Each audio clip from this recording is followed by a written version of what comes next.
Assalamualaikum warahmatullahi wabarakatuh. Bismillahirrahmanirrahim. Allahumma sholli ala sayyidina Muhammad wa ala sayyidina Muhammad. Semoga kita semua selalu diberikan kesehatan, diberikan rezeki yang berlimpah dan barokah, amin ya robbal alamin. Teman-teman, ini di luar hujan sangat deras. Mudah-mudahan di tempat teman-teman juga tidak terjadi bencana banjir, karena beberapa daerah di Indonesia hari ini terjadi bencana banjir. Semoga saudara-saudara kita diberikan perlindungan, kekuatan, karena ini memang saking musim hujan. Kita juga harus berhati-hati, teman-teman. Mudah-mudahan tidak ada bencana lagi di negeri kita ini, amin ya robbal alamin. Beberapa hari ini ada teman dari Ciledug, kalau tidak salah itu mau memasang water heater, dan salah satunya dari Jepara itu juga mau memasang water heater. Salah satu pertanyaan yang menurut saya agak sulit dan aku sulit sekali untuk menjawabnya adalah cara memilih pompa booster. Jadi memang memilih pompa booster itu bagi saya sendiri yang tukangnya sehari-hari itu pun masih trial dan error. Tetapi sebenarnya keputusan memilih itu gampang sekali setelah tahu juga karakter dari penggunanya, pemahamannya pengguna seperti apa pompa booster itu. Dari konstruksi rancangan instalasi yang dikirim ke saya, sepertinya itu cukup memakai model flow switch. Jadi ketika ada aliran baru pompa itu bekerja.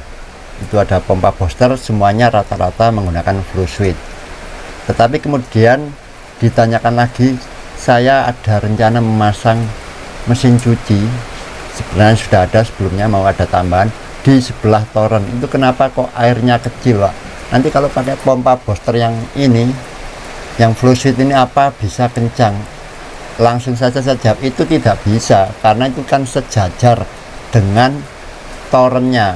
Ini masalah lagi, jadi ya harus kembali lagi, berarti harus pakai pompa sumur. Apa itu pompa sumur? Pompa yang bekerja dengan pressure switch. Pemahaman memang pressure switch dan flow switch ini yang sering menjadikan kita bingung untuk cara memilih pompa booster atau pompa pendorong air dari toren. Karena prinsipnya pompa booster itu sebenarnya tidak harus flow switch ya, karena memang tujuannya itu memperkencang aliran, menambah tekanan ke pemakaian. Jadi bisa tergantung di mana letak torennya, itu yang akan menjadikan kita memilih pompa pendorong air dari torennya itu model seperti apa, istilahnya model switchnya, yang penting model otomatisnya seperti apa. Itu yang mungkin harus saya bahas lagi, walaupun sudah banyak video saya tentang flow switch dan pressure switch, karakteristiknya seperti apa. Beliau takut kalau seperti yang di rumah tetangganya. Saya tidak tahu di rumah tetangga seperti apa, keluarnya cetak-cetek. Pengertian cetak-cetek ini tetap harus kita bahas lagi ya, teman-teman. Jadi cetak-cetek juga bisa terjadi pada pompa yang memakai flow switch. Itu banyak yang memakai water plus itu atau washer juga mengalami kendala cetak-cetek. Itu flow switch ya. Jadi cetak-cetek itu harus kita samakan persepsinya seperti apa. Kalau cuman cetak-cetek itu memang bunyi dari mekanisnya, suara mekanis yang bekerja, dan suara pompa. Jadi pompa hidup mati itu juga disebut cetak-cetek. Jadi pengertian ini harus kita samakan. Cetak-cetek itu memang bunyi mekanis, yang kedua pompa itu memang hidup mati. Yang dibahas, yang samakan cetak-cetek ini adalah yang interval hidup matinya, teman-teman. Interval hidup matinya itu sangat pendek. Saya nggak bilang suaranya ya, pompanya aja nying nying nying. Nah, itu kalau diterjemahkan ke pressure switch, cetak cetek cetak cetek. Di flow switch juga hampir sama, cuman suaranya lebih halus, tergantung. Malah tidak ada bunyi kalau flow switch, hanya pompanya nyik nyik nyik. Itu yang dimaksud cetak-cetek ya, kita batasi di situ, teman-teman. Itu memang berbahaya, satu karena itu membuat beban di pompa hidup mati di interval pendek. Yang kedua pastinya di aliran, jeros itu tidak stabil. Dua-duanya punya potensi teman-teman, baik pressure switch maupun flow switch. Tetapi yang paling sering adalah pressure switch. Karena apa? Ya pressure switch cara kerjanya berdasarkan perubahan tekanan. Ada air menetes, ya pompa hidup. Sebentar ngik. Kalau mau intervalnya jadi panjang, hidup matinya, tabungnya diperbesar. Itu memang effort lebih ya. Jadi harus hati-hati saya untuk memilih pompa booster itu. Kalau ditanya, kita harus tahu karakter penggunanya, pengertian cetak-cetak seperti apa. Nggak mau hidup kalau ada yang netes, itu urusannya jadi memang lebih complicated teman-teman. Memang secara teknis konstruksi pompa booster itu dirancang ya flow switch karena aman, karena kalau ada bocor kecil, aliran kecil pasti tidak hidup. Dan itu kan memang tidak mungkin ya, biasanya menghindari ada kebocoran kecil. Kalau memakai yang ada pressure switch, ya setetes sekecil apapun dia akan menghasilkan perubahan tekanan, pompa hidup. Nah soal cetak-cetaknya, ya kalau tabungnya besar, ya lama. Hidup matinya itu punya interval lama, bukan tek atau nyik, itu yang saya maksud cetak-cetak.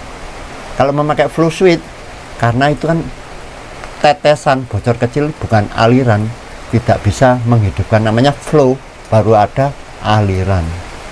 Itu makanya rata yang paling aman saya sebutkan adalah memakai flow switch. Baru setelah ada aliran yang cukup, ada standarnya 2 liter per menit atau berapa, baru pompa hidup. Konsekuensinya apa? Ya konsekuensinya kalau aliran kecil pompanya tidak menyala. Bagi saya itu tetap bukan kendala, ya tinggal dipancing, ada sebelahnya lah. Kalau masuk ke heater ya keran yang dingin dibuka di bak mandi atau apa sebentar biar kencang, berarti pompanya hidup, baru menyalakan water heater. Itu mungkin effortnya di situ ya, ada tambahan, kita harus proses, tapi itu tetap bagi saya lebih aman daripada yang ada bocor kecil hidup mati. Tetapi kan banyak teman-teman yang memakai itu, tidak ada masalah juga yang memakai pompa sumur dijadikan pompa booster, karena memang apa ya, ada keran di sebelahnya tandon juga bisa, kerannya lebih tinggi dari tandonnya juga bisa. Soal cetak-cetaknya bisa kita atasi. Ya salah satu cara praktis saya memang saya kencangkan otomatisnya pressure switchnya, meskipun itu secara apa banyak yang bilang itu tidak bagus atau bagaimana. Bagi saya itu tetap lebih aman daripada hidup mati cetak-cetak interval pendek, karena itu sama saja dengan APC, pompa di beroperasi di maksimalnya, tetapi tetap lebih aman. Atau yang mau effort lebih, ya ditambah tabung. Ya tentunya tidak praktis, ya tambah biaya lagi, tambah instalasi. Tetapi memang seperti itulah kalau mau memakai pressure switch yang benar. Semakin besar tabungnya, interval hidup mati atau ada output kecil, pompa tidak cetak-cetak. Itu yang perlu dipahami. Tetapi mari secara diagram, mudah-mudahan ini bisa membantu bagaimana cara memilih pompa pendorong air dari toren atau pompa booster. Teman-teman, sudah saya buatkan secara skematik ya, mudah-mudahan bisa dipahami ya. Sebenarnya memang itu bukan tugas dari pelanggan ya, itu serahkan saja ke tukangnya. Mungkin seperti ini pemahamannya ya, takutnya tukangnya juga tidak mengerti ya. Memang itu karakter apa dari pompa itu juga memang sulit teman-teman. Jadi walaupun tukang pun kadang kita juga masih ada kendala di karakter pompa itu, tetapi secara prinsip kerja insya Allah dengan kita memahami itu ya teman-teman tidak harus dikerjakan sendiri ya, tapi mungkin bisa mengasis kalau tukangnya memasang itu seperti apa. Saya sudah berulang kali menyampaikan ada 2 tipe sistem pendorong air dari toren atau pompa pendorong air dari toren atau pompa booster. Cara memilih pompa pendorong air dari toren atau pompa booster sekali lagi tergantung dari kebutuhan, tergantung dari instalasi, di mana letak sumber airnya dan di mana letak output atau pemakaiannya. Itu hubungannya dengan vertikalnya, tinggi atau rendahnya. Jadi jarak vertikal yang kita pakai sebagai acuan atau patokan. Sudah sering saya gambar seperti ini teman-teman. Katakanlah ini lantai 1, toren ditaruh di lantai 2. Biasanya tinggi standar dari rumah-rumah itu sekitar 3 meter sampai 4 meter ya. Saya pakai yang mungkin paling rendah. Jadi toren di lantai 2, jarak antar lantainya ini kan 3 meter. Ini kalau memakai standar saya tentunya tidak memenuhi untuk flow suite. Karena apa? Ya keran kan tidak di dasar, ini keran paling enggak setinggi 60 atau 80 cm dari lantai. Water heaternya bisa 1,5 meter, sehingga jarak ini tinggal 1,5. Itu yang seringnya menjadi kendala kalau memakai pompa booster yang memang rata-rata menggunakan flow suite. Karena apa? Karena cara kerjanya harus mengalir dulu baru pompanya hidup. Tetapi itu bagi saya tidak masalah, kita bisa pancing dengan keran lain. Itu salah satu solusi kalau ada problem. Gambarannya seperti ini. Teman yang menanyakan itu water heater rencana di lantai 1. Langsung saya jawab itu bisa ya dengan memakai flow suite. Tapi ketika ditanyakan sama menaruh mesin cuci di area sini, karena sekarang sudah ada mesin cuci, mungkin mau ada tambahan, kok aliran ini kecil ya? Ya kecil karena kan hanya setinggi ini teman-teman, mungkin 0,5 meter. Nah itu tekanannya kan kecil banget. Kalau dipasang pompa booster jangan flow suite ya tidak bisa hidup. Karena apa? Dia butuh mengalir dulu. Ya memang tetap mengalir ya, kecil. Mengalir kecil tadi tidak mampu ya menggerakkan flow suite itu. Flow suite itu punya standar aliran. Makanya bagi teman-teman yang menghendaki mau memasang pompa booster untuk khusus yang water heater saja, pompa pendorong air dari toren, tapi yang direncanakan untuk water heater, tolong dipasang dulu saja water heaternya. Dipasang biar tahu teman-teman. Ketika dipasang, dicoba keluaran di outputnya mengalir tidak. Nah, mengalir itu buat patokan untuk memilih flow suite-nya atau pompa pendorong air dari toren yang model flow suite apa. Seringnya saya sarankan yang model kecil itu saja kalau ditaruh di sentral. Kalau tidak salah seperti model washer PB60EA seperti ini teman-teman. Kenapa? Karena lubangnya flow suite-nya itu kecil. Jadi ketika ada aliran itu kencang, aliran di flow suite-nya itu kencang. Itu hukum Bernoulli ya, semakin kecil diameter aliran yang lewat kencang. Jadi aliran yang lewat di flow suite itu kencang, gampang menghidupkan pompa. Jadi ditaruh di sentral ini saja. Tapi untuk yang ini teman-teman, yang beban di A ini, kalau menghendaki ada tambahan beban di A, teman-teman tetap harus menggunakan yang model pressure suite, yaitu pompa sumur, yaitu yang sering disebut nanti bermasalah cetak-cetek. Jadi sudah saya bikinkan gampangnya pressure suite ini, pompa yang model pressure suite atau pompa sumur itu bisa dipakai di model ini, keran A, model keran B. Jadi A dan B itu bisa memakai pompa sumur atau pompa yang memakai pressure suite. Khusus yang B, kalau hanya menggunakan model keran B, teman-teman bisa menggunakan flow suite. Jadi flow suite ini tidak bisa kalau di A ini teman-teman. Ini yang sering menjadi masalah. Hubungannya apa? Semua konstruksi tadi hubungannya dengan hidup mati ya. Teman-teman bilang cetak-cetek, itu interval pendek yang saya maksud, bukan bunyi cetak hidupnya. Cetek itu normal ya, setelah 5 detik hidup, 5 detik mati. Yang tidak normal itu yang di bawah itu, ngik ngik ngik ngik ya, di pompa tuh cetak cetak cetak cetak. Nah itu ada masalah. Itu jadi memakai pressure suite juga, flow suite juga bisa terjadi, tetapi itu bisa diatasi.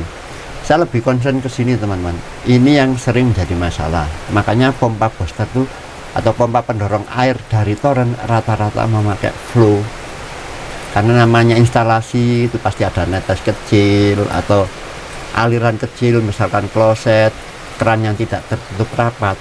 Itu pasti kalau memakai pressure suite, pompa akan hidup ya sebentar mati, nggak akan mati selamanya istilahnya. Selama ada yang mengalir kecil pun, bocor kecil, menetes, karena yang disebut pressure. Bocor kecil menetes itu kan membuat tekanan berkurang. Nah, tekanan berkurang membuat pressure switch bekerja on. Bocor kecil dan menetes ini tidak masuk di kategori flow. Saya anggap bocor kecil menetes itu bukan aliran, makanya tidak akan membuat flow switch bekerja. Itu yang jadi lebih aman. Kenapa pompa booster saya sarankan memakai flow switch. Bocor kecil menetes, pompa tidak hidup. Itu secara operasional seperti itu. Jadi kalau pressure switch pasti lebih sensitif, gampangnya begitu teman. Ini kerannya mau lebih tinggi berapa meter dari toren, selama pompanya mampu, ya pompa hidup. Sedangkan flow switch ini kebalikannya, harus menunggu mengalir dulu baru pompa hidup. Itu salah satu kendala, yaitu dengan effort lebihnya kita harus membuka keran lain supaya pompanya bekerja. Tetapi itu juga kelebihan, karena ketika ada bocor kecil kita memakai kecil, pompa tidak hidup, cukup gravitasi. Nah, kalau mau kencang lagi kita bisa buatkan bypass teman-teman. Jadi ketika tidak memakai booster itu jalur bypass, nanti saya bikinkan video khusus saja biar tidak bingung dengan ini. Ini hanya cara memilihnya. Jadi ketika ada bypass itu, ketika listrik mati itu air bisa tetap mengalir lancar, meskipun secara konstruksi tanpa listrik pun air yang masuk ke pompa booster itu hanya berkurang sedikit ya teman-teman, tetap mengalir. Itu ada pertanyaan juga, apakah kalau listrik mati air mengalir? Tetap mengalir, cuman memang lebih kecil karena pompa itu kan ada hambatan di dalamnya. Kalau mau kencang ya diberi jalur bypass. Itu nanti instalasi di area toren. Sebenarnya sudah ada video-video saya yang pertama itu instalasi di area toren untuk merancang pompa pendorong air dari toren. Jadi teman-teman, pemilihan itu sekali lagi lebih ke model instalasinya. Yang kedua adalah karakter bebannya. Jadi kalau tujuannya lebih ke water heater, ya dites dulu water heater ini, pasang dulu teman-teman, ini bisa menyusul. Sekali lagi saya sampaikan, kita sendiri sebagai tukang juga akan trial dan error untuk memasang itu. Tetapi kalau memang pressure switch itu pasti tidak ada masalah. Kalau bagi saya pastinya hubungannya cetak-cetek, saya tinggal kencangin otomatisnya. Nah, kalau mau tidak hidup ya dikasih saklar ya. Jadi pressure switch itu hanya tujuannya keran ditutup biar pompa mati, keran dibuka pompa hidup. Pas tidak ada pemakaian bisa teman-teman kasih saklar ya.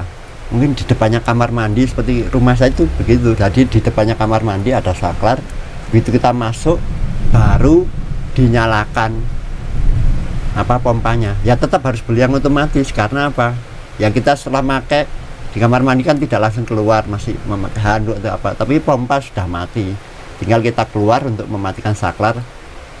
Istilahnya tidak ada pemakaian lagi, tidak perlu. Nah, seperti ini kalau ada mesin cuci di sini bisa ditambahkan saklar di sini. Sakral hotel boleh, saklar yang paralel boleh. Jadi bisa dihidupkan juga dari sini. Ketika sedang mencuci kita hidupkan, maka pompa bekerja karena memakai pressure switch. Bisa lebih tinggi dari torennya, bisa. Itu aja teman-teman, mungkin gambaran singkatnya, mudah-mudahan tidak malah menjadikan bingung ya. Tetapi tetap saran saya ya, kalau diusahakan mesin cuci ini ada di sini loh. Jadi memang rancangan di mana-mana itu toren, meskipun di lantai 2 ini biasanya pemborongnya mengerti, tetap membuat tower tiang untuk menyangga ini sekitar 2 meter atau 3 meter baru torennya di sana. Tapi itu kan tambahan biaya lagi. Tetapi akhirnya bisa memakai ini teman-teman, flow switch standar sebuah pompa pendorong air dari toren atau pompa booster. Itu saja dari saya, mudah-mudahan bermanfaat. Assalamualaikum warahmatullahi wabarakatuh.